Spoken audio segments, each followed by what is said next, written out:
네, 중앙일보 연금개혁에 관한 뉴스입니다. 보험료율 4%포인트 더 내고 소득 대체율 2%포인트 더 받는, 이제 받는 쪽으로 포커스를 맞추면 그렇다는 건데, 내는 걸 더 좀 많이 내고 받는 걸 좀 덜 받고 뭐 이런 식으로 볼 수도 있습니다. 윤석열 정부 연금 개혁안 나왔다. 그런데 정부가 연금 개혁안을 내놓은 것은 21년 만입니다. 국민연금 고갈 시기 최대한 32년을 늦추는 그런 설계가 담아 있습니다. 세대별로 보험료 인상 속도 차등화. 이게 무슨 말인가 하면은요, 보험료율을 소득 대체율, 기금 소진 시기 등등이 있는데, 여기서 보험료율 내는 돈을 말하는 거죠. 여기에서 50대 4년 더 내고 40대 8년 더 내고 뭐 30대 12년, 20대 16년 이렇게 인상 속도를 차등화한다는 건데, 결국은 전체적으로 봤을 때는 다 똑같다, 뭐 이런 설명들이 있습니다. 그래서 연금 의무 가입도 이제 64세로 상향하는 것도 검토를 하고 있다. 아무튼 이런 것들을 이루려면 국회에서 입법 사항이 많은데 야당이 여기에 협치를 해야 되는데, 그건 또 어떻게 되는 건지 그 고비고비가 남아 있습니다. 다음 보겠습니다. 서울신문, 중증 환자 몰리고 응급실 전원폰이 쇄도하고. 전원폰이라는 것은요, 병원을 옮기겠다. 그러니까 A라는 병원에 있다가 여기에는 뭐 자리도 없고 또 전문 담당 의사 선생님도 안 계시고 그래서 좀 옮겨가야 되겠다. 이게 전원이라는 뜻입니다. 병원을 옮긴다. 병원을 옮기겠다고 걸려오는 전화, 이게 전원폰입니다. 이게 쇄도하고 있다. 의료진 쓰러지기 직전이다. 그런데 정부는 괜찮다고 하고 있으니 속 터질 일입니다.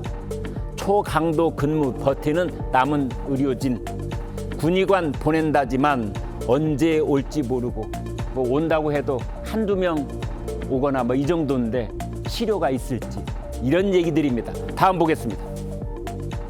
동아일보, 잔금 석 달 전 주담대부터 예약, 대출 옥죄기에 실수요자 혼란, 뭐 이런 제목인데요. 주담대부터 예약 이런 말은요, 제가 이제 집을 샀지 않습니까? 그러면 대개 뭐 선수금, 뭐 중도금, 잔금 이렇게 있는데, 그런 절차를 밟기 전에 어떤 주택을 계약만 하면 그 계약서 들고 은행에 바로 뛰어가서 주택담보대출을 예약을 미리 해놓는다, 이런 뜻입니다. 나중에 이제 심사를 거쳐서 최종적으로 돈이 나오기까지 기다리기 전에 예약부터 한다. 은행권 연일 대출 제한 조치를 발표하고 있기 때문에 원하는 만큼 못 받을까 비상이 걸려 있다.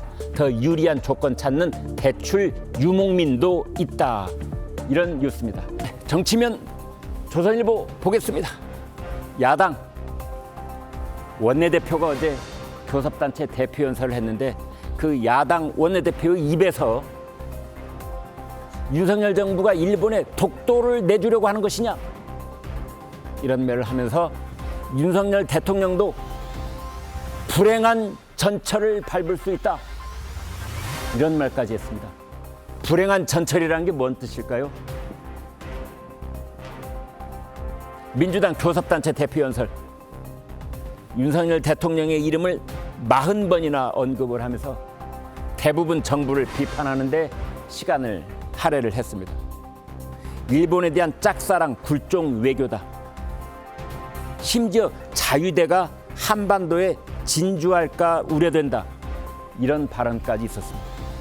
여당에서는 고성을 지르며 항의를 하고, 그러네 야당 의원들은 그 순간에 박수를 치고 있더군요. 다음 보겠습니다. 국민일보, 요즘 국회에서 특히 이제 야당 의원들이 정부의 고위 공직자 또는 공직 후보자들을 상대로 해서 일제시대 국적은, 일제시대 때 우리나라 국민들의 국적은 뭐였느냐라고 자주 묻는데, 마치 한 명 출석 부르듯이 이렇게 콕콕 집어서 물어보더라고요. 모범 답안이 뭘까? 국민일보가 아주 의미심장한 그런 기획기사를 실었습니다. 대응이 제각각, 당연히 한국이다. 일제시대 때 이제 이런 대답은 한덕수 국무총리가 했는데요. 정답은 뭐냐? 여러분 어떻게 생각하시는지. 정답은 우리가 일제강점기 때 그 일본 제국주의에서 강제적으로 침탈을 당했다라고 하는 것이 본질인 것이지, 그때 갑자기 국적이 무엇이냐라고 물어서 뭔가 갈라치기를 하고 양분을 시키고 대결을 시키고 이것은 한참 곁가지로 흘러버린 것이 아니냐라는 것이 이 기사에 말하는 정답이었습니다.